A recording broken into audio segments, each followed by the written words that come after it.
Before starting. ठीक है, good morning all. और आज के लाइव के सेशन में जैसे हम लोग करते हैं, एक तो ओवरऑल मार्केट के बारे में, जैसे कि सब लोग थोड़े परेशान है लास्ट वीक के जो फॉल था और जिस तरीके से रिकवर हुआ मार्केट। और कुछ कुछ डेज में तो ऐसे हुआ कि पता ही नहीं चल रहा था कि मार्केट किस डायरेक्शन में है, क्योंकि ऑल टाइम हाई पे जब भी इंडेक्सेस पहुंचते हैं, चाहे वो निफ्टी कह लो चाहे बैंक निफ्टी कह लो, तो उस टाइम पे क्या होता है, इस तरह के जो नी जर्क रिएक्शंस होते हैं वो ऑब्वियस होता है और बड़ा प्रिडिक्ट करना बड़ा मुश्किल काम है कि आ, किस तरीके से, मतलब किस तरफ मार्केट जा सकता है, ब्रेकआउट होगा नहीं होगा। बट मेरा अभी भी व्यू जो है पॉजिटिव है, और मैं जब निफ्टी के बारे में बात करूंगा या ओवरऑल मार्केट के बारे में बात करूंगा तब उसके बारे में डिटेल में बात करेंगे कि कौन से सेक्टर अच्छे लग रहे हैं नहीं लग रहे। और सेकेंड, हमने क्या करा था, एक लास्ट वीक में लास्ट टू लास्ट वीक जो है हमने एक पोर्टफोलियो बनाया था, डमी पोर्टफोलियो। उसको बाइंग सेलिंग रिकमेंडेशन नहीं मानना है। जो हमने डमी पोर्टफोलियो बनाया था उसका परफॉर्मेंस कैसा रहा है, लास्ट वीक में मैं लाइव नहीं आ पाया था, बट लास्ट वीक का परफॉर्मेंस प्लस अभी जो करंट परफॉर्मेंस चल रहा है उसके बारे में, क्योंकि सभी लोग लास्ट वीक में यही कंसर्न था कि पोर्टफोलियो जो है ना 10 to 15% डाउन है, क्योंकि मिड कैप और स्मॉल कैप जिस तरीके से गिर रहे थे लास्ट वीक में, तो किसी को नहीं पता चल रहा था कि करना क्या है करके। तो मैंने इसीलिए आपको जब लास्ट टाइम पे लाइव करा था उस टाइम पे इसलिए आप लोगों को ये बोला था कि इस वाले सिनारियो में जब इस तरह का होल ऑल टाइम हाई पे हो इंडेक्सेस, और आपको पता नहीं है कि कौन से स्टॉक स्पेसिफिक आप लोग नहीं ले पा रहे हो, स्टॉक स्पेसिफिक एंट्री और एग्जिट नहीं हो पा रहा है, तो उस केस में क्या होता है, पोर्टफोलियो जो है बनाना ठीक होता है। तो वो जो पोर्टफोलियो हमने लास्ट टू लास्ट वीक में बनाया था उसको रिव्यू करेंगे। उसमें जब हम लोग बना रहे थे उस वाले पोर्टफोलियो को, तब हमने ये बात नहीं करा था, टेक्निकली हमने नहीं देखा था। मैंने कहा कि ये सारे टॉप जो वॉच लिस्ट वाले स्टॉक हैं, टॉप 10, और जो भी प्राइस था उस प्राइस पे हम लोगों ने उसको ले लिया था। अब टेक्निकली आज हम उनको देखते हैं कि अगर वो 10 स्टॉक टेक्निकली अभी कैसे दिख रहे हैं। अगर मान लो आपने पोर्टफोलियो बनाया, अगर हम जिस डमी पोर्टफोलियो की हम बात कर रहे हैं, अगर हम उस पोर्टफोलियो को कंटिन्यू करते हैं बिफोर जो रिजल्ट्स आने वाले हैं, क्योंकि अभी दिसंबर मतलब Jan 15 के अराउंड में आ जाएगा, तो अभी भी मोटा मोटा जो है 30 डेज का है टाइम। तो अब अगर मान लो मार्केट इस तरह का रिएक्ट करता है तो आपके पोर्टफोलियो में क्या फर्क पड़ता है। अगर आप लोगों ने ट्रैक कर रहे हो तो अलग बात है, जो 10 स्टॉक हमने बाइंग प्राइस वगैरह मैंने आपको बताया था, कि अगर हम इस तरीके से टेस्ट करते हैं कि किस प्राइस पे हमने लिया है और थ्रू आउट 3-4 वीक्स जो है उसको मैनेज कैसे करा जाता है पोर्टफोलियो को, तो उसके बारे में थोड़ा सा हम बात करेंगे। तो सबसे पहले जैसे ऑब्वियस हम हर लाइव में करते हैं, तो ओवरऑल मार्केट इंडेक्सेस के बारे में, कौन से सेक्टर ठीक लग रहे हैं, उससे रिलेटेड जो स्टॉक है वो आपको पता ही है, जो हमारे वॉच लिस्ट स्टॉक है उसको आपने मैपिंग कर रखी है। अगर किसी ने नहीं भी करी है मैपिंग, तो जो मैं एक्सेल शेयर करूंगा गूगल शीट, उसमें मैंने मैपिंग कर रखा है उन सेक्टरों को, तो उससे रिलेटेड कुछ होगा तो उसमें देख लेना। तो सबसे पहले वही ओवरऑल मार्केट के बारे में, देन हमारा जो पोर्टफोलियो है, जो हमने एक डमी पोर्टफोलियो बनाया था स्ट्रैटेजी टेस्ट करने के लिए, उसके बारे में टेक्निकली कैसे लग रहे हैं वो सारे स्टॉक, जो 10 के 10 स्टॉक जो हमने पोर्टफोलियो में डाला था, और जो ओवरऑल पोर्टफोलियो का परफॉर्मेंस रहा लास्ट 2 वीक्स में उसके बारे में डिटेल में बात करें। अगर किसी में कुछ हमें स्विच करना होगा या नहीं करना होगा तो उसके बारे में देखते हैं। तो अगर आप ओवरऑल मार्केट को देखते हो, सबसे पहले अगर हम निफ्टी को देखते हैं, एक सेकेंड, तो अभी जो प्रीवियस हाई वाला रेजिस्टेंस है उसको वो ब्रेक नहीं कर पा रहा है। एक बार ट्राई किया था कि एक लास्ट टू लास्ट वीक में कि ऊपर क्लोज दे दे, बट नहीं हुआ। फिर जो मिड कैप और लार्ज कैप का जो फॉल था उसकी वजह से जो ऑल टाइम हाई ब्रेक करना चाहिए था वो नहीं कर पाया। बट अभी भी अगर आप इन दोनों कैंडल को देखते हो, लास्ट 2 वीक्स के कैंडल को अगर आप देखते हो, तो उसमें ना ये जो लॉन्ग टेल बनता है ना, इस तरह में इसको क्या, आप इस तरीके से मान लो कि जो लूज हैंड्स होते हैं ना उनको सेक आउट करने के लिए भी ऑल टाइम हाई के पास इस तरह के रिएक्शंस होते हैं।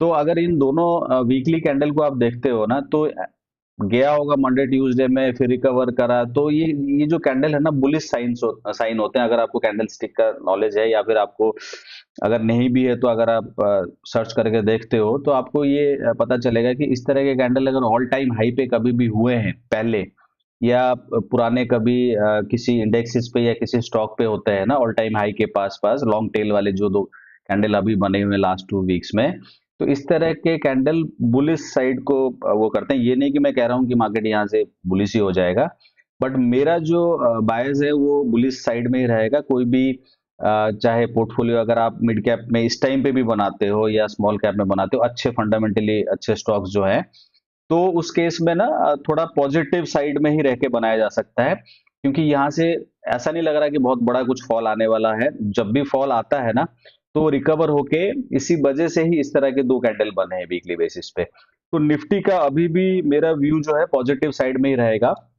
ये नहीं कह रहा हूँ कि मैं ब्रेकआउट होगा होगा ही होगा करके, बट जो व्यू है मेरा वो पॉजिटिव साइड पे है। एक चीज मैंने और ऐड की है इस बार कि हम लोग मैं तो अलग से देखता था, बट जब हम लोग लाइव पे डिस्कशन कर रहे थे ना, मिड कैप 100 के बारे में नहीं बात करते थे। तो नेक्स्ट टाइम ऑनवर्ड हम क्या करेंगे, निफ्टी मिड कैप 100 को भी देखेंगे, बिकॉज मोस्टली जो स्क्रीनर पे हमारे स्टॉक आते हैं ना, वो स्मॉल कैप या मिड कैप होते हैं, क्योंकि हमने क्राइटेरिया सेट करा है कि 1000 या 2000 से 1500 से लेकर 20000 तक होना चाहिए। तो मोस्टली वो सारे जो स्टॉक होते हैं वो मिड कैप इंडेक्स या स्मॉल कैप इंडेक्स में फॉल करते हैं। तो एक मैं स्मॉल कैप ऐड नहीं कर रहा हूँ, क्योंकि बहुत लंबे वीडियोस हो जाते हैं। तो एक मिड कैप को ना आप लोग ट्रैक कर सकते हो instead of looking at Nifty. अगर आप मिड कैप के इंडेक्स को अच्छे से ट्रैक करते हो ना, तो वो ज्यादा बेनिफिशियल होगा, बिकॉज जो हमारे स्क्रीनर पे जो स्टॉक आते हैं ना, वो मिड कैप से रिलेटेड होते हैं। तो अगर मिड कैप में देखोगे तो लास्ट वीक भी ऐसा ही रहा कि बहुत तेजी से गिरा सारे मिड कैप्स, चाहे स्क्रीनर वाले स्टॉक हो, अदरवाइज जो फंडामेंटली अच्छे स्टॉक थे वो भी सारे गिरे। और इस वाला जो वीक गया इसमें भी ना काफी बड़ा फॉल था, एक एक दिन में 5-5 6-6% गिर रहे थे। बट अगर आप देखोगे ना, सेम लॉन्ग टेल टाइप का कैंडल ही बन रहा है इसमें। इस तरह के कैंडल जो है ना, बुलिश साइन की तरफ जो है थोड़ा इशारा करते हैं। तो मुझे ये लगता है कि जो मिड कैप का सेकआउट था ना लास्ट वीक और लास्ट टू लास्ट वीक, वो लूज हैंड्स के लिए मे भी हो सकता है, क्योंकि किसी को पता नहीं है कि ये करेक्ट ही होगा करके, जो हम सोच रहे हैं वही होगा। बट हाँ, अगर आप इस वाले प्रीवियस हाई को देखते हो, इस वाले प्रीवियस हाई को देखते हो ना, वहीं पे ही लास्ट के 5 वीक से ना इसी चीज को डिफेंड करने की कोशिश कर रहा है। तो इस वाले वीक में लग रहा था कि ये जो है नहीं, मतलब इसको होल्ड करेगा, बट लास्ट लास्ट में फ्राइडे को देख लो या थर्सडे को देख लो, वो रिकवरी के बाद से ना ये वाला जो है कैंडल बना है। तो इसका मतलब है कि इस वाले लेवल को अभी भी वो क्या कर रहा है, सपोर्ट लेने की कोशिश कर रहा है। तो यहाँ से भी ना मिड कैप, क्योंकि काफी ज्यादा गिर चुके हैं, अगर सारे फंडामेंटली अच्छे वाले स्टॉक भी देखो, चाहे वॉच लिस्ट हो, चाहे आपके फेवरेट जो भी फंडामेंटली स्टॉक हैं, वो सारे इतने अपने हाई के नीचे लेवल पे है ना, अगर इंडेक्स थोड़ा सा भी परफॉर्म करता है ना, तो उसमें काफी अच्छे रिटर्न्स मिल सकते हैं, पोर्टफोलियो बेसिस पे भी और इंडिविजुअल स्टॉक्स पे भी। तो मुझे लगता है कि मिड कैप का जो आने वाले 2 वीक्स में है, जो मेरा व्यू है, नहीं कि बिल्कुल सही होगा करके, यहाँ से जो है मिड कैप आउट परफॉर्म कर सकते हैं compare to Nifty and bank Nifty. क्योंकि मिड कैप, एक तो दो रीजन हैं इसके पीछे। एक तो अपने ऑल टाइम हाई से काफी नीचे है, मतलब 15 to 20% नीचे है काफी फंडामेंटली अच्छे स्टॉक। और ये जो रन हुआ है लास्ट के 4 वीक्स या 5 वीक्स मान लो, तो ये सारे लार्ज कैप ड्रिवन है और इंडेक्स मैनेजमेंट टाइप का हो रहा है, कि लार्ज कैप्स में ही मूवमेंट होता है, जिसकी वजह से मार्केट तो पॉजिटिव दिखता है कि 0.5% पॉजिटिव है या 1% पॉजिटिव है। बट अदरवाइज अगर आप स्टॉक स्पेसिफिक एक्शन देखते हो ना, काफी जो है उसमें बड़े बड़े फॉल्स आते हैं, 5% टू 10% एक एक दिन में गिर जाते हैं। तो वो जो सेकआउट है उसके बाद ये थोड़ा सा मिड कैप वाले स्टॉक और स्मॉल कैप जो स्टॉक है ना, उसमें थोड़ी सी स्टेबिलिटी की इंटरप्रिटेशन है, मेरा एक्सपेक्टेशन है। और जो परफॉर्म नहीं करे हैं ना पूरे लास्ट क्वार्टर में, वो परफॉर्म कर सकते हैं। 100% नहीं है, बट आप बुलिश साइड में इसको रख के टेस्ट कर सकते हो। मैं कोई बाइंग और सेलिंग की रिकमेंडेशन नहीं दे रहा हूँ। दो तीन इंडेक्स के बारे में बात करते हैं हम हमेशा से। एक तो हम ऑटो के बारे में बात करते हैं, एक मेटल के बारे में। मैंने एक चीज और ऐड की है, क्योंकि जब मैं आउट परफॉर्मेंस चेक कर रहा था कि सेक्टर कौन से ऐसे हैं जो आउट परफॉर्म कर रहे हैं ओवरऑल मार्केट को, तो उसमें पीएसयू बैंक के रिलेटेड जो स्टॉक है, जबकि ऑल्दो हमारे स्क्रीनर पे पीएसयू बैंक के स्टॉक नहीं होते हैं, बट अगर इंडेक्स वाइज देखोगे ना, ये आउट परफॉर्म कर रहा है। तो चार सेक्टर वैसे ही, पहले ऑटो, मेटल और कैपिटल गुड्स के बारे में बात कर रहे हैं। पहले तो अगर दो दो हफ्ते पहले या 3 हफ्ते पहले बात करोगे, तो मेटल के बारे में कोई बात नहीं कर रहा था, बट हर लाइव वीडियो में हम लोग मेटल के बारे में बात कर रहे हैं, जो कि पिछले 2 वीक्स में आउट परफॉर्म किया है। जितने भी सारे स्टॉक्स रिलेटेड टू मेटल थे, वो आउट परफॉर्म कर रहे हैं। तो एक एक करके देख लेते हैं। पहले ऑटो का अगर देखोगे तो पहले से ही ऑटो से मैं बुलिश रहा हूँ, मतलब लास्ट के 4-5 वीक से देखोगे तो वो आउट परफॉर्म ही कर रहा है। और एक अच्छी चीज है कि ये कैंडल तो है ही, क्योंकि सारे इंडेक्सेस पे मोस्टली बना है ये, बट ये ऑल टाइम हाई के जो है ना, उसके ऊपर 2 बार से क्लोज देने की कोशिश कर रहा है। तो हो सकता है ये ब्रेकआउट मारे अपने ऑल टाइम हाई को। दूसरा क्या है कि जो ऑटो से रिलेटेड जो न्यूज़ फ्लो आ रहे हैं ना, वो सारे पॉजिटिव है। अच्छी-अच्छी गाड़ियाँ लॉन्च हो रही है, महिंद्रा की भी और बाकी जो बड़े ऑटो के प्लेयर हैं, अगर उनके देखोगे तो उनकी वजह से भी ना पॉजिटिव फ्लो है। तो ऑटो से रिलेटेड जो स्टॉक है ना, वो उस पे नज़र रखना है आने वाले 1 और 2 वीक्स में, कि हो सकता है वो लोग आउट परफॉर्म करें। मेटल एज यूजुअल बहुत ज़्यादा स्टॉक क्या, शायद एक दो भी स्टॉक नहीं है, देख लेना कोई अगर रिलेटेड होगा अपने वाले स्क्रीनर पे। बट अदरवाइज अगर आप देखोगे ना, इस वाले फॉल में भी ना मेटल ने आउट परफॉर्म किया। और कल और परसों आप चाहे सोशल मीडिया पे, ट्विटर पे देख लो या कहीं पे देखो, हर हर बंदे जो है मेटल से रिलेटेड स्टॉक पे बात कर रहे हैं। बट ये पहले से थोड़ा सा था कि इस वाले जो इसको प्रीवियस हाई को ये होल्ड कर रहा था, उसके वजह से एंटिसिपेशन था कि ये आउट परफॉर्म करेगा। बट पक्का तो कोई चीज़ नहीं होता है। तो बट एक्चुअली क्या करा है, जो मेटल से रिलेटेड स्टॉक हैं वो सारे आउट परफॉर्म करे हैं। लास्ट के मिड कैप के जो फॉल हुआ, स्मॉल कैप के फॉल हुए हैं, उसमें मिड कैप मेटल वाले जो स्टॉक हैं उन्होंने पार्टिसिपेट नहीं किया, तो आउट परफॉर्म किया है। तो मेटल में अभी भी पोटेंशियल है, तो अभी भी मेटल और ऑटो को ना इससे रिलेटेड जो स्टॉक है उस पर थोड़ा सा फोकस करके चलना है। एक चीज जो है, जो मेरे एनालिसिस से भी उल्टा जा रहा है, कैपिटल गुड्स में हर लाइव उसमें सेशन में बात करता हूँ कि कैपिटल गुड्स जो है परफॉर्म आउट परफॉर्म करना चाहिए। रीजन यही है कि जो स्क्रीनर पे जो फंडामेंटली गुड स्टॉक्स हैं, अगर उनको आप देखते हो तो मोस्टली उसमें से क्या है, कैपिटल गुड्स के स्टॉक हैं। बट फिर भी जो है वो इंडेक्स लेवल पे जो आउट परफॉर्म नहीं कर रहा है, और जबकि गिरे जा रहा है। बात तो हम कब से कर रहे हैं, 4-5 वीक से। अब पता नहीं क्या है इसके पीछे लॉजिक। बट एक चीज और हो रहा है इसमें, जो कैपिटल गुड्स से रिलेटेड अपने वाले जो फंडामेंटल स्टॉक हैं वो बहुत नहीं गिर रहे हैं। हो सकता है कि कैपिटल गुड्स से रिलेटेड और जो सारे कंपनीज हैं जो इंडेक्स में हैं, उनके रिजल्ट इतने अच्छे नहीं आए होंगे, मे बी उसकी वजह से ओवरऑल इंडेक्स गिर रहा होगा। बट जो स्टॉक स्क्रीनर पे है ना, उसमें इतने ज्यादा फॉल नहीं आया compare to other capital goods के कंपनीज। तो जितने कैपिटल गुड्स के स्टॉक हमारे, चाहे वो डमी पोर्टफोलियो में है या फिर जो स्क्रीनर पे हैं, उन पे भी ध्यान रखना है, क्योंकि हो सकता है ये बहुत तेजी से रिकवर करे अपने प्रीवियस हाई तक। अगर यहाँ से 4-5% भी अगर इंडेक्स लेवल पे आता है, इंडेक्स लेवल पे अगर ये 4-5% इंक्रीज होता है, तो जो कैपिटल गुड्स के स्टॉक स्क्रीनर पे है ना, वो काफी अच्छा रिटर्न दे सकते हैं। तो कैपिटल गुड्स को इग्नोर नहीं करना है। गिर रहा है तो इसका मतलब ये नहीं कि हम लोग उसको इग्नोर करने लग जाएं, तो इसको भी ध्यान रखना है।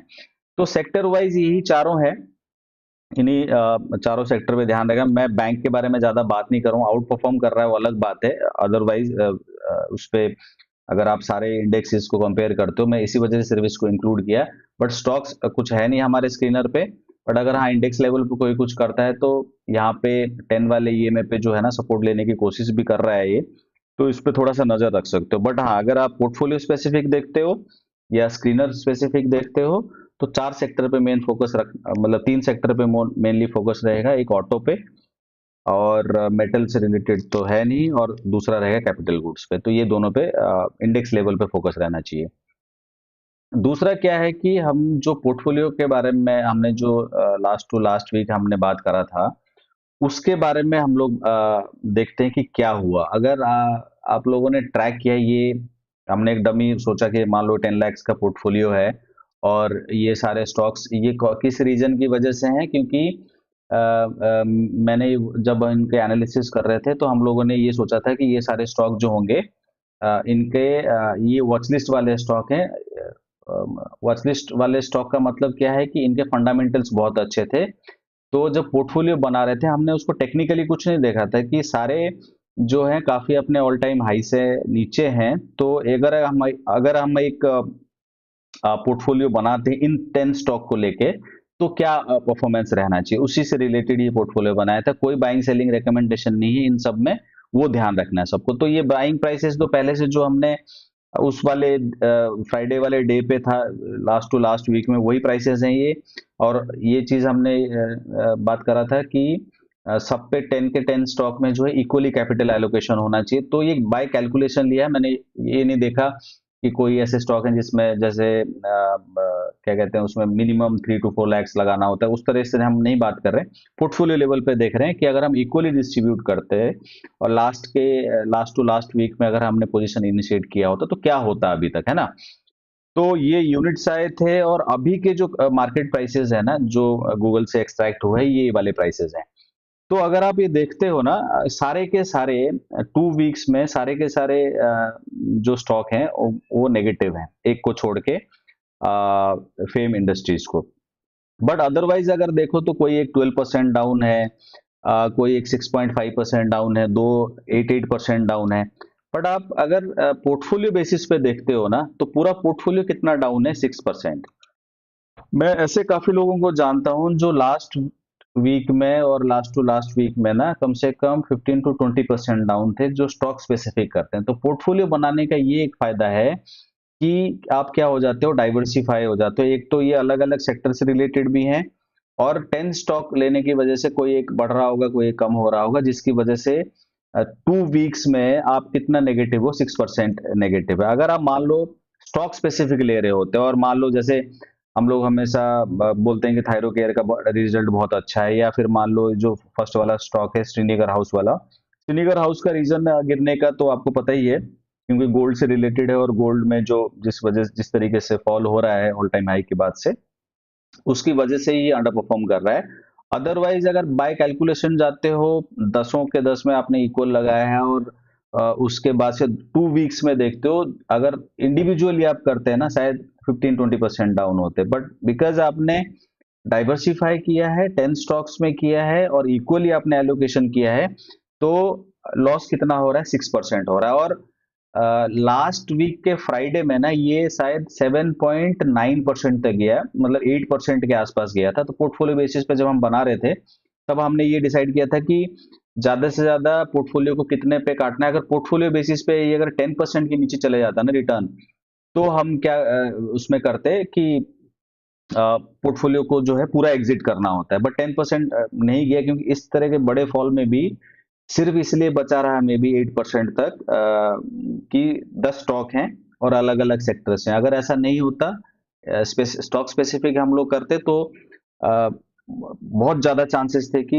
10% से ज्यादा होता। तो अभी 10% जो नहीं काटा है, अगर मान लो ये अभी 11% लॉस पे होता, तो क्या जिस दिन 11% के लॉस पे होगा ना, सिर्फ टेस्टिंग की बात चल रही है, जब भी 11% के नीचे होगा, तो बाय रूल क्या है, पूरा पोर्टफोलियो को एग्जिट करना है, फिर कुछ दिन रुकना है, फिर उसके बाद लेना है। बट अभी जब 8 to 10% के नीचे नहीं गया है ये, तो इस वजह से इस पोर्टफोलियो को क्या करना है, होल्ड करना है। बट अगर आप स्टॉक स्पेसिफिक जाते हैं इसमें, तो फिर क्या है कि अब जैसे ये 12% है थायरोकेयर, तो इसको एग्जिट, क्योंकि ये शायद लास्ट वीक 16-17% डाउन था।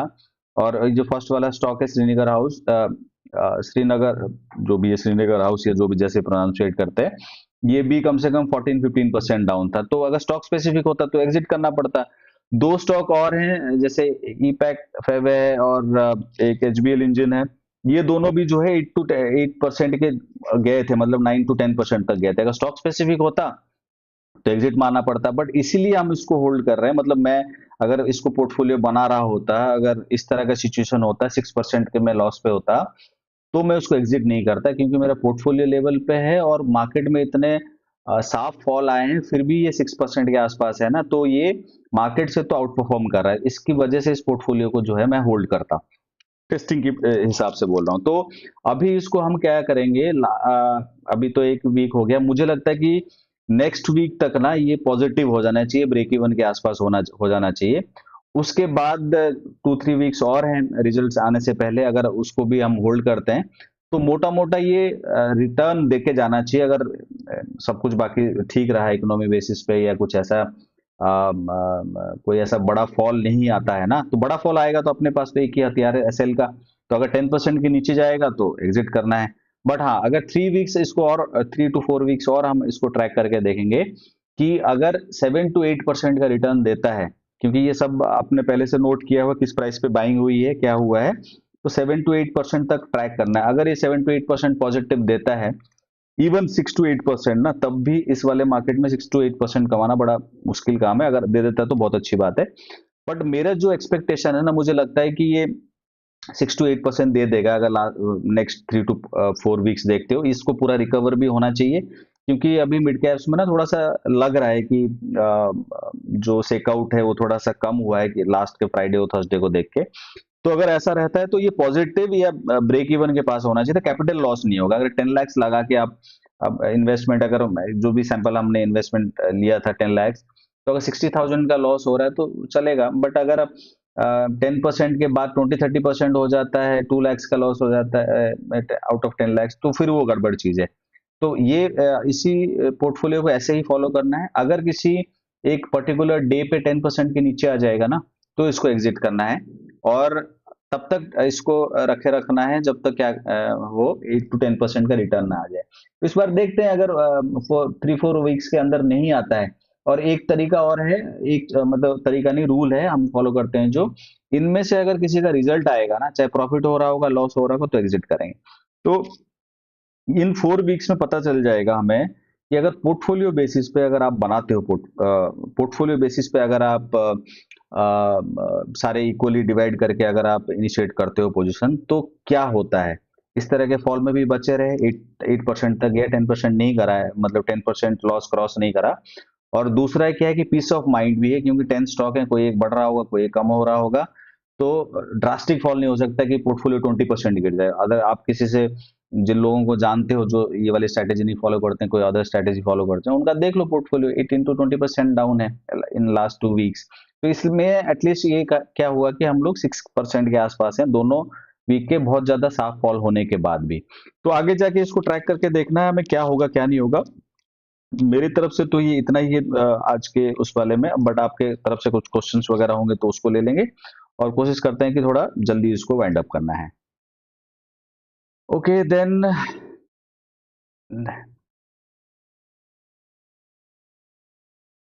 सॉरी पता नहीं मैं किस स्क्रीन दिखा पाया नहीं दिखा पाया, एक बार देख लेना आप लोग। और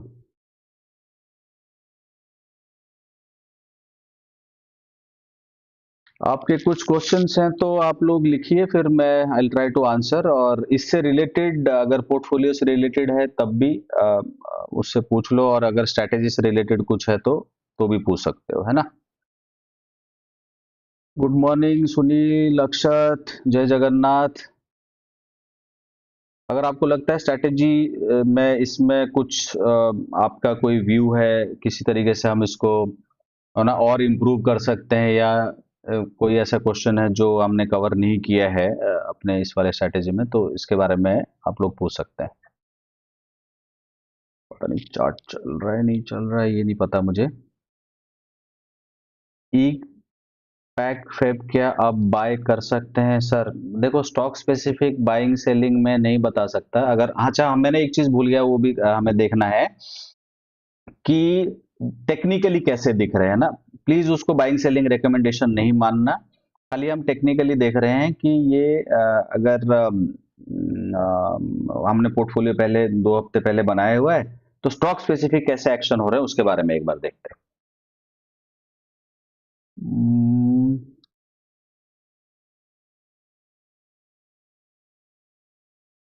अब ये सारे स्टॉक हैं, मैंने इनको इसमें ट्रेडिंग व्यू में ऐड किया हुआ है। इन्हीं स्टॉकों का ही वो जो है 10 वाला पोर्टफोलियो बना हुआ है। तो एक एक करके देख लें। वीकली सिलेक्ट हो रखा है इसमें, क्योंकि डेली बेसिस पे नहीं देख रहे हैं। मैंने पहले भी बताया हुआ है कि जब मिड कैप स्मॉल कैप में बहुत ज्यादा साफ फॉल होता है ना, तो उस टाइम पे वीकली देखा करो, ना कि डेली बेसिस पे। तो फर्स्ट स्टॉक अगर आप देखते हो, अब इसमें लॉजिकल मेरी थिंकिंग क्या होगी, मैं सिर्फ ये बताऊंगा, बाइंग सेलिंग कोई रिकमेंडेशन नहीं है, और ना ही मैं कोई ये बता रहा हूँ कि ये बाइंग पॉइंट पे सेलिंग पॉइंट है। अगर आप इसको पूरा देखते हो, बहुत ज्यादा डेटा इसमें है नहीं, तो ये जो पूरा फॉल है ना, अगर आप प्रीवियस उसका जो ओपन हुआ है, जो भी लास्ट कैंडल है, वहां पे वहां तक आ चुका है। तो इसके बाद है ना, मोस्ट लाइकली ऐसा होना चाहिए कि इस वाले लेवल को क्या करना चाहिए, सपोर्ट लेना चाहिए। पोर्टफोलियो में है ये, 12% डाउन है, हमने देख लिया अभी, अगर शायद 12% ही डाउन है। हाँ 12% और 14% तक गया था, 14 या 15% अराउंड। बट ऐसा लेवल पे नहीं है टेक्निकली जिसको इसमें एग्जिट करा जा सकता है। सेकंड स्टॉक है सिक्का। अब इसको अगर आप देखते हो तो काफी अच्छा कैंडल है, और ये वाला जो रेंज है ना, इसके आसपास ही है ये। दूसरी एक चीज अगर आप वैसे देख लो, अगर आप ऐसे नहीं देखते हो, जब टेक्निकली आप अपना रिव्यू करते हो ना, तो इसी तरीके से मैं ऐसा देखता हूं। मैं ये नहीं कह रहा हूं कि यही 100% सही तरीका है, आप अपने तरीके से देख सकते हो। एक चीज में बड़ी इंटरेस्टिंग है इसमें, कि जो हाई वॉल्यूम कैंडल है ना,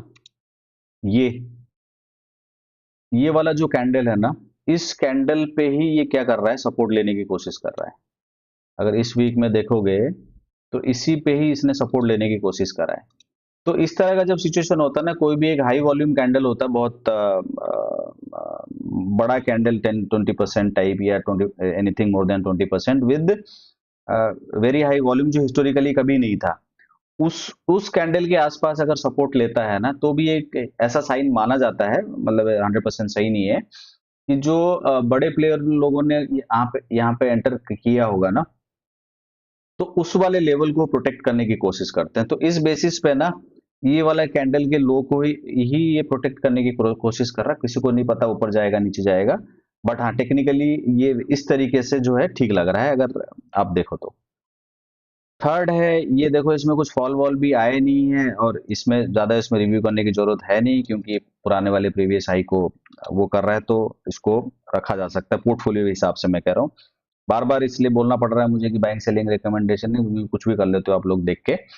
तो इस तरीके से अगर मैं टेक्निकली देखता हूँ कि प्रीवियस हाई के ऊपर ही है अभी भी, तो इसको पोर्टफोलियो में रखा जा सकता है, कोई ऐसा कंसर्न वाला पॉइंट नहीं है इसमें। जो है कुछ नहीं पता चल रहा है कि क्या करना है, क्योंकि एक तो ईएमए बेसिस पे कुछ नहीं हो रहा है, और सिर्फ एक ही चीज है कि अब ये दोनों हाई वॉल्यूम वाले कैंडल थे, ये दोनों हाई वाले वॉल्यूम वाले कैंडल है, तो ये वाला रेंज है, अगर आप पूरा पूरा देखोगे ना, इस वाले अगर रेंज को लेते हो, तो ये रेंज है इसका, इन दोनों हाई वॉल्यूम कैंडल के, है ना, ये दोनों कैंडल।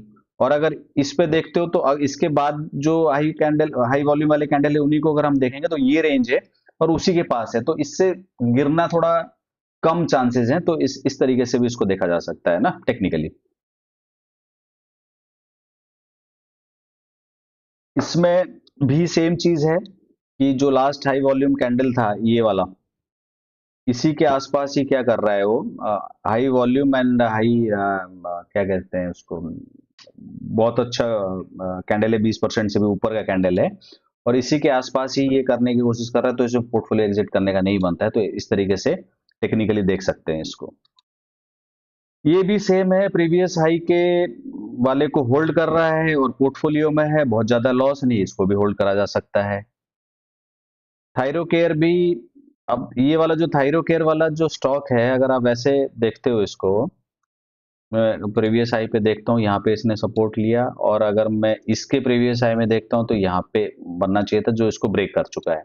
बट अगर मैं वॉल्यूम वाइज देखता हूँ इसको, तो यहाँ पे देखो, लोग ऐसे भी इंटरप्रेट करते हैं कि ये नेगेटिव वॉल्यूम है, किसी को नहीं पता है नेगेटिव वॉल्यूम है, मतलब इसमें बाइंग ज्यादा हुई है, सेलिंग ज्यादा हुई है, वो इंटरप्रेट करना बहुत मुश्किल है।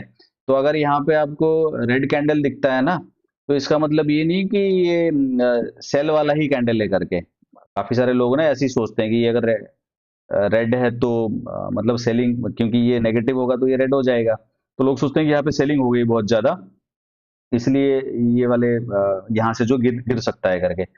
बट अगर इन दोनों कैंडल को आप देखते हो, मैं इस तरीके से इंटरप्रेट करता हूँ, आप अपने हिसाब से देख लेना। अगर इन दोनों हाई कैंडल को देखते हो ना, ये इस यही रेंज है, और यहीं पे ये सपोर्ट लेने की कोशिश कर रहा है, तो पोर्टफोलियो में है। अगर लॉस भी हो भी रहा है ज्यादा, तो कोई दिक्कत नहीं, क्योंकि यहाँ पे आसपास में कहीं एंट्री होगी, क्योंकि हम तो उस पे देख के कर रहे थे ना, करंट मार्केट प्राइस देख के, जो भी लास्ट टू लास्ट वीक में था उस पे करा था हमने हमने टेक्निकल देखा नहीं था।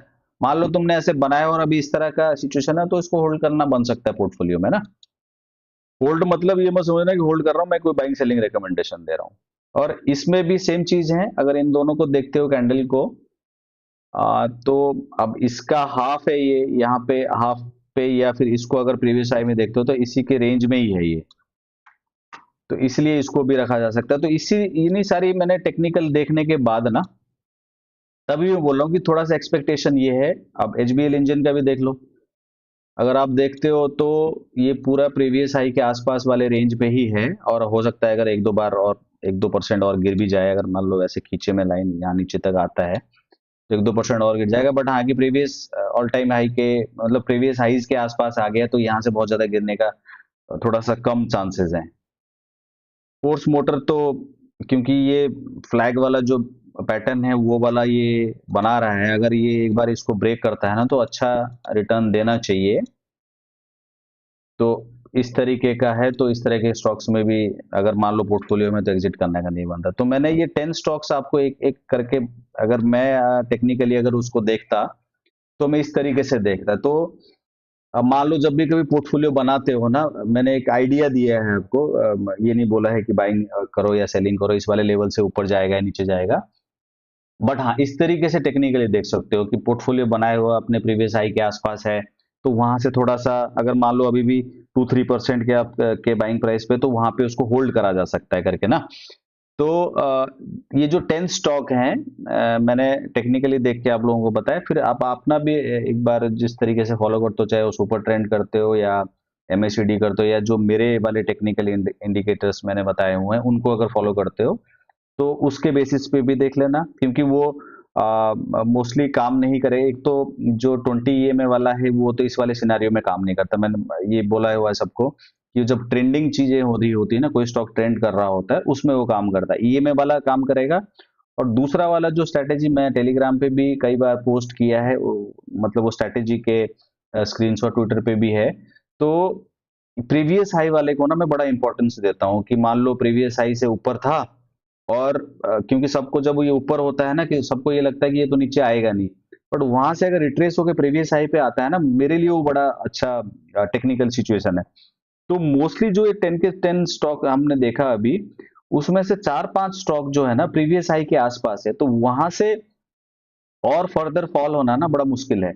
तो इसीलिए मैं ये सोच रहा हूँ कि ये जो डमी पोर्टफोलियो हमने बनाया है ना, उसमें 6 to 8% के आसपास का जो ओवरऑल मतलब इन नेक्स्ट 4-5 वीक्स में देखते हैं टेस्ट करके कि आ सकता है या नहीं आ सकता है। तो इसलिए मैं थोड़ा सा पोर्टफोलियो को लेके बुलिश हूँ।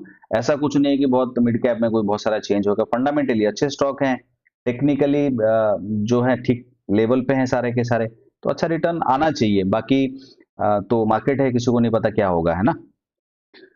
अब कुछ क्वेश्चंस है तो ठीक है, नहीं तो फिर क्लोज करते हैं। देखो विपन लूना, मैं एक आईटी को लेके एक चीज आप लोगों को बताता हूँ। मैं ना जब से ये लाइव वगैरह स्टार्ट किया है ना, अगर आप सबसे पहला भी वीडियो देख लोगे मेरा, पॉडकास्ट वगैरह में शायद मैंने बोला ही नहीं बोला है कभी, आईटी को लेके ना मैं बहुत पहले से ही बियरिश हूँ। बियरिश इन द सेंस क्या, परफॉर्म नहीं करेगा करेगा, बिकॉज जो ग्लोबल लेवल पे चेंज हो रहा है ना एआई को लेके, या आप अगर सारे टीसीएस के या इन्फी के उनके जो गाइडेंस वगैरह देखो, या फिर उनका जो रिजल्ट का ट्रेंड देखो, लास्ट टू लास्ट ईयर का, या जो क्वार्टरली नंबर्स आ रहे हैं ना, ये पहले से ही जो है बता रहे हैं कि मार्केट को, कि आगे जाके ना वो खुद ही कॉशियस हो रखे हैं। जब टॉप 5 प्लेयर आईटी के वो खुद कॉशियस हो, और ओवरऑल एआई को लेके इतना बड़ा थ्रेट है आईटी वाले कंपनीज में, इसकी वजह से ना मैं आईटी से रिलेटेड कोई स्टॉक आता भी है ना स्क्रीनर पे, तो मैं उसको कोशिश करता हूँ कि इग्नोर करें। अगर मान लो फिर भी कोई एक ऐसा है जो एआई से इम्पैक्टेड नहीं है, कहीं मैंने पढ़ा उसके बारे में कि एआई से इस पे इम्पैक्ट ज्यादा नहीं पड़ेगा, या फिर फंडामेंटली उन्होंने अच्छे नंबर्स इंस्टेड ऑफ एआई के होते हुए भी वो अच्छे नंबर्स रिप्रेजेंट कर रहे हैं, तब फिर मैंने उसको लिया होगा। अदरवाइज मैं आईटी से तो मैं दूर रहता हूँ, अभी से नहीं, काफी टाइम से। पर आगे भी मेरा व्यू कुछ चेंज नहीं हो, अभी भी मेरा वैसा ही व्यू है आईटी को लेके, है ना।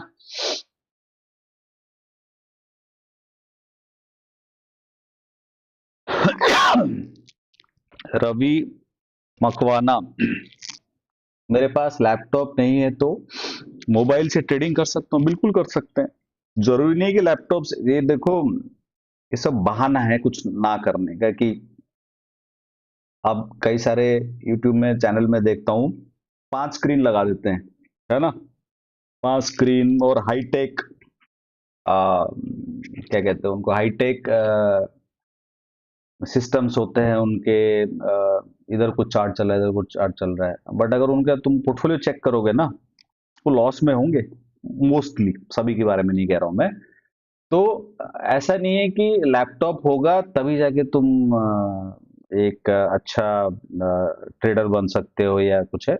आप मोबाइल से भी कर सकते हो, आपको लर्निंग वाली होनी चाहिए। देखो वीडियोज आप उसमें देख सकते हो। आपका स्क्रीनर बहुत अच्छा चल जाता है उसमें, मोबाइल पे। दूसरा, ट्रेडिंग व्यू, स्क्रीनर, ये हो गया। आपको कंटेंट देखना होगा स्ट्रेटेजी से रिलेटेड या किसी के भी वीडियोस देखने होगा, मैं ये नहीं कह रहा हूँ मेरा, किसी का भी देखना वो भी देख सकते हो, तो मोबाइल से क्यों नहीं हो सकता। और काइट जो ऐप है इनका, जीरोधा का, वो बहुत ज्यादा यूजर फ्रेंडली है। ग्रो भी ऐसे ही ठीक है, मैं रेकमेंड नहीं कर रहा किसी को। तो वो सारे बहुत उनके जो यूजर इंटरफेस है उसमें मोबाइल में बहुत अच्छा है, तो उसमें भी कर सकते हैं। तो बहाने नहीं करना है कि क्या कहते हैं कि लैपटॉप होगा बहुत अच्छा, और क्या कहते हैं बड़ा हाईटेक होगा, इतना रैम होगा ये, तभी तुम ट्रेडर बनोगे, ऐसा कुछ नहीं है, है ना। तो मोबाइल से बहुत अच्छा हो सकता है। काफी सारे लोगों को मैं गुड मॉर्निंग नहीं बोल पाया, तो गुड मॉर्निंग ऑल। जय जगन्नाथ। अक्षत, अक्षत के बाद good morning. Technically view Sunil, मैं ऐसे देखता हूँ, मैं इसलिए पता है हर चीज के लिए ना, कभी भी मुझे टेक्निकली कुछ दिखाना होता है ना, मुझे पता है आप लोग तो अब समझ गए हो कि बाइंग सेलिंग रिकमेंडेशन नहीं लेते हो, बट अगर कोई नया देखता है वीडियो, उसने टेक्निकली देख लिया कि मैं ये बोल रहा हूँ कि यहाँ पे जो है लग रहा है इन द सेंस कि पोर्टफोलियो पे है तो शायद कम गिरे, पता नहीं है गिरेगा नहीं गिरेगा। बट वो पुराना ना, मेरे को स्ट्रैटेजी वीडियो कुछ देखेंगे ना कुछ देखेंगे, वो क्या करेंगे, वहां से देखा तो उनने यहाँ पे बोला था ले लेते हैं करके। उन चीजों को अवॉइड करने के लिए ना मैं कोशिश करता हूँ कि किसी भी लाइव में ना कम से कम टेक्निकल के बारे में बात करूं। मुझे पता है लोग क्या करते हैं, आप लोग तो समझदार हो गए, बट नए वालों को मैं कैसे बताऊंगा ना कि भाई ये बाइंग सेलिंग रिकमेंडेशन नहीं है, मैं सेबी रजिस्टर्ड नहीं हूँ, तो मेरी बात का क्या करें, मेरी बात का सुन के ना बाइंग सेलिंग मत करा करो। इसलिए मैं थोड़ा अवॉइड करता हूँ। फिर मैंने आज इसलिए करा क्योंकि मैं रिकमेंडेशन नहीं दे रहा था, मैं ये कह रहा था कि अगर आपने पोर्टफोलियो बनाया, क्योंकि डर सबको लगता है जब पोर्टफोलियो बन जाता है ना, तो मेरे को भी लगता है। आप लोग सोचते होगे कि ये फॉल में मेरे को नहीं डर लग रहा था, बिल्कुल लग रहा था सब। बस मेरे पास एक ही हथियार है, 10% वाला एसएल का। अगर वो 10% कट जाए तो कुछ something is very very wrong, जो मुझे नहीं पता चल रहा, मेरी एनालिसिस में कुछ ऐसा जो मुझे नहीं पता चल रहा, ओवरऑल चल रहा होगा, तो उस केस में क्या करूंगा, 10% का लॉस ले लो, है ना, लेके बैठ जाओ कुछ दिन, 10-15 दिन, उसके बाद फिर दोबारा बना लेंगे। ऐसा जरूरी नहीं कि हमेशा मार्केट में पार्टिसिपेटेड रहो ना। ये भी एक वो है, लोगों में इतना वो है फोमो, कि अगर अकाउंट में पैसे होंगे ना, ट्रेडिंग अकाउंट में, तो उनको हमेशा कुछ ना कुछ लेना है, तो आइडल बैठा करो, अगर पड़ा हुआ है तब भी नहीं लेना है करके ना, वो भी एक आर्ट है, वो भी सीखना पड़ेगा। अ, मैं तो मोबाइल पे ही रिसर्च करता हूँ। आज फिटनेस बिगनर, तुम अपना नाम लिख लिया करो, पता नहीं चलता क्या नाम रखा हो तुमने। आदिल, आदिल सईद है शायद इनका नाम। Please suggest fundamentally study books.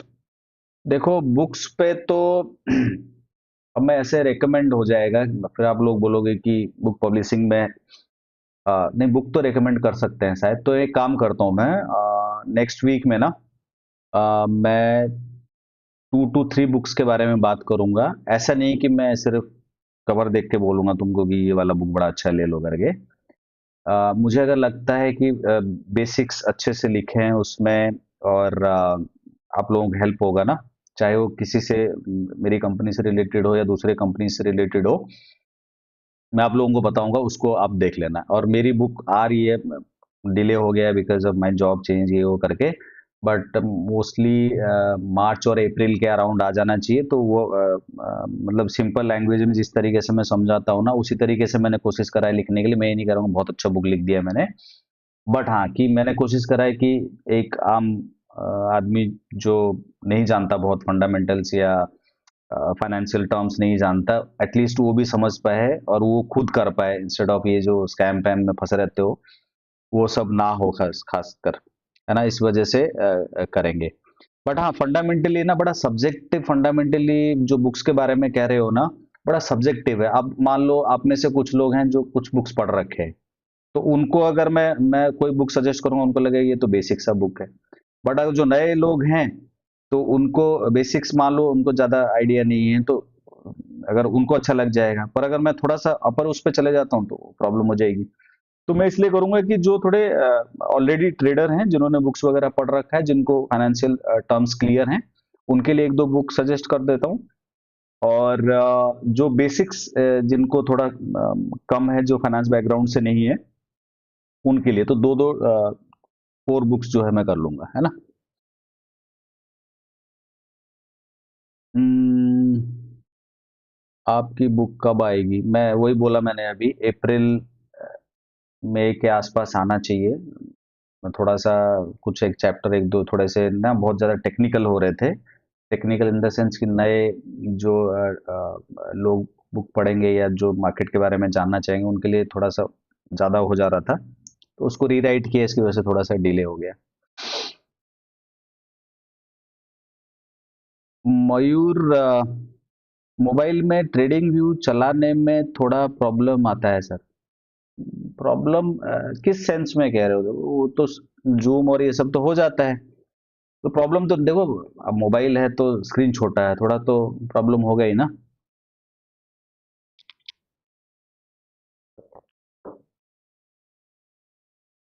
But हाँ, मोबाइल का बहाना मत करो कि लैपटॉप होगा तभी कर पाएंगे। आप पढ़ो अच्छे से, अच्छे बुक्स पढ़ो। और एक चीज, अगर अब देखो, मैं ये भी जानता हूँ कि कुछ लोग अगर मान लो आप अफोर्ड नहीं कर पाते बुक्स, आपको लगता है कि आपको पढ़ने का मन है और बुक्स अफोर्ड नहीं कर पाते हो ना, तो अगर मुझे ऐसा चांस मिलता है कि आप लोगों को, जैसे क्योंकि हमारे पास सैंपल बुक्स होते हैं, कुछ होते हैं, तो अगर कभी ऐसा होता है कि आप सच में ही आप अफोर्ड नहीं कर पा रहे हो और आपको लगता है कि मैं उसमें हेल्प कर सकता हूँ बुक पढ़ने में, तो मैं कुछ लोगों को ना प्रोवाइड करा लिया करूंगा, मतलब टॉप, वैसे 8-10 लोग जो है ना, उनको जो क्या कहते हैं, जो सैंपल बुक्स होते हैं हमारे पास, उस तरह के बुक्स जो है ना मैं कोशिश करूंगा प्रोवाइड करने के लिए, है ना।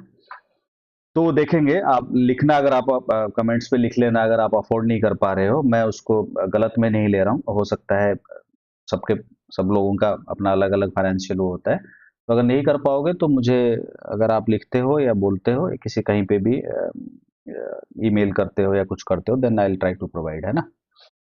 और वो मोबाइल से कर सकते हो आप, ईमेल एंड कमेंट।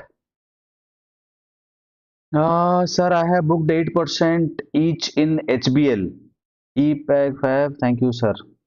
बहुत अच्छी बात है। ऐसे सिनारियो में अगर कोई प्रॉफिट बुक कर पा रहा है ना, तो उससे अच्छी बात तो कुछ है नहीं। मे भी तुम थोड़ा लकी रहे होगे, इसको ग्रांटेड मत मान के चलना। क्योंकि किसी को नहीं पता था इस वाले फॉल में ना कौन कितना गिरेगा, मुझे भी नहीं पता, है ना। हम एक प्रोबेबिलिटी के बेसिस पे करते हैं कि यहाँ पे हम ले रहे हैं, और इससे आप अपना 10% का सेल है, और क्योंकि ऊपर का साइड बहुत ज्यादा होता है, क्योंकि सारे स्टॉक अभी जो हमने टेक्निकली देखा है ना, उनके अगर आप देखोगे ना, मैं नीचे की तरफ का कम बात कर रहा हूँ, क्योंकि यहाँ से गिरने के चांसेस बहुत कम है। बट ऊपर का अगर रेंज देखते हो ना, 10 to 20% है, तो वो बड़ी अच्छी चीज है अगर 10 to 20% होता है ना। तो क्योंकि पोर्टफोलियो बेसिस पे कह लो या स्टॉक स्पेसिफिक इस टाइम पे भी नहीं करना चाहिए। अगर आप देखते हो तो रेंज काफी अच्छा है प्रीवियस हाई तक का सारे स्टॉकों का, तो इसलिए पोर्टफोलियो अच्छा रिटर्न दे सकता है। आई थिंक मोस्टली क्वेश्चन मैंने कर लिया है, और अगर और कुछ नहीं है तो मुझे लग रहा है क्वेश्चंस इसलिए भी कम आते हैं क्योंकि हर बार मैं सबका क्वेश्चन सॉल्व कर देता हूँ, मतलब कोशिश करता हूँ। ठीक है, ज्यादा और क्वेश्चंस है नहीं, ज्यादा के एक भी नहीं है, और मैंने सब जितने लोगों ने करा उनके लिए, मतलब कमेंट्स वगैरह करें, थैंक यू उनके हो। और thank you so much for watching and joining live वाला सेशन। नेक्स्ट वीक मिलेंगे। एक वीक बीच में कुछ थोड़ा सा काम पड़ गया था, इस वजह से नहीं करे, तो इसी जो आने वाला वीक में और आने वाले 3-4 weeks I will be active to review this portfolio जो भी हम लोग कर रहे हैं। और इसको प्लीज प्लीज इसको बाइंग सेलिंग की तरह मत लो, टेस्ट करते हैं, अगर अच्छा होगा तो आप नेक्स्ट वीक जो नेक्स्ट वाला क्वार्टर है उसमें आप लोग कर लेना। ठीक है, thank you so much for joining, bye.